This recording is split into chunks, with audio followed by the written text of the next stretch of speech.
આજે આપણે ધોરણ 4ની સ્વાધ્યાયપોથી ભાગ 2માં વિષય ગણિતની અંદર છેલ્લું ચેપ્ટર એમાં જોવાનું છે ભંગાર વેચનાર.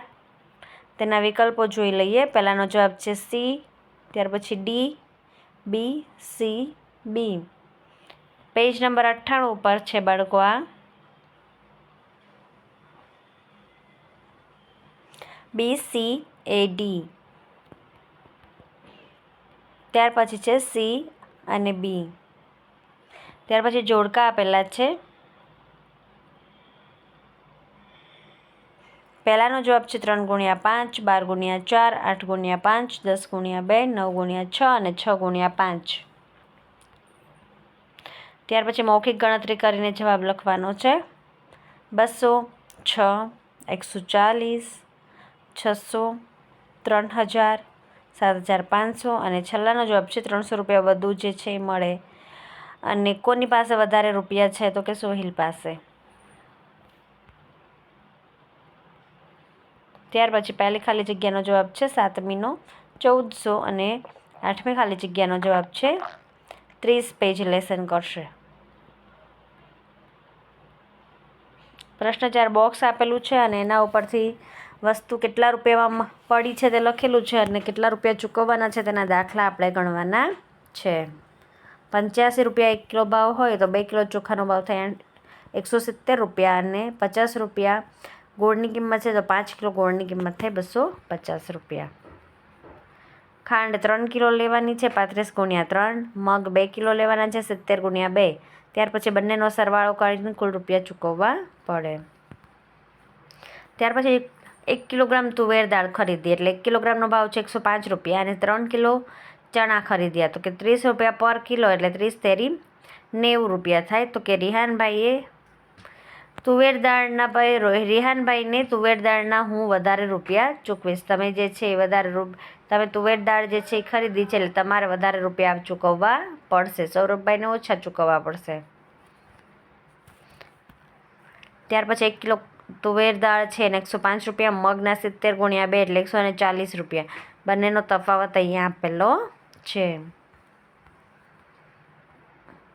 ઉદાહરણ પ્રમાણે કરવાનું છે. 106, 36 અને 4, 6 અને ગુણીને એનો જે જવાબ આવે તેનો કુલ ટોટલ લેવાનો છે.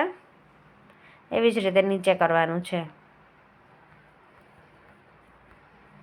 અહીંયા 398 એટલે કે 300, 9 દશક એટલે કે 90 અને 8 એકમ. ત્યાર પછી લેવાનો છે એનો સરવાળો. ત્યાર પછી ગુણાકાર આપેલા છે બાળકો.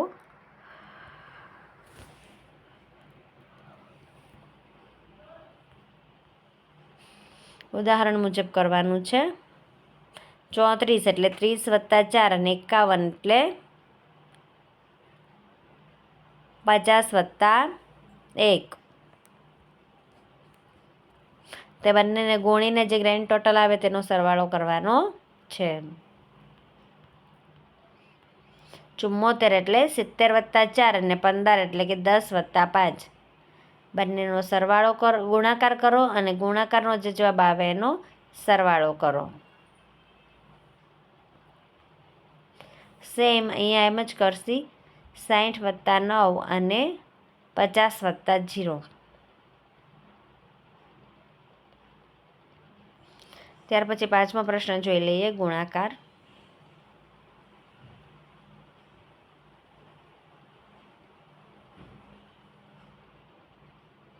1185, 3572 અને ત્રીજાનો જવાબ છે 2541. ચોથાનો જવાબ છે 2860 અને પાંચમાનો જવાબ છે 4830. ત્યાર પછી પેજ નંબર 104 જોઈ લઈએ. સિક્કા અને નોટ પરથી કુલ રકમ બનાવવાની છે. 200ની 3 નોટ એટલે 600 રૂપિયા, 50ની 3 નોટ એટલે 150 રૂપિયા અને 100ની 2 નોટ એટલે 200 રૂપિયા. બધાનો સરવાળો થાય 950 રૂપિયા. એવી જ રીતે બીજામાં 2000 + 300 + 100 + 20 એટલે 2420.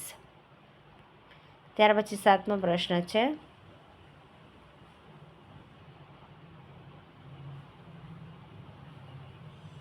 જે આ પ્રમાણે છે બાળકો. ત્યાર પછી ભાવેશભાઈ સહકારી મંડળીમાંથી 2500 રૂપિયા ધિરાણ લે છે અને દર મહિને 260 રૂપિયા એટલે કે 10 મહિના સુધી ભરે છે. તો કેટલા રૂપિયા મંડળીમાં ભરશે? તો કે તે 2600 રૂપિયા ભરશે.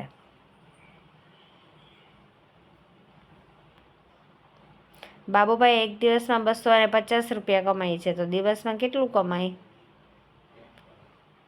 એને પર ડે જે છે 250 કમાય છે, તો એને ગુણ્યા 30 કરી નાખવાનું. એટલું એ 30 દિવસની અંદર કમાય.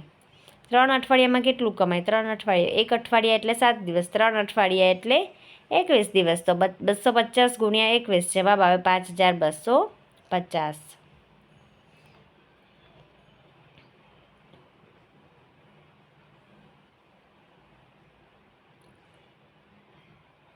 ત્યાર પછીનો દાખલો આ પ્રમાણે છે.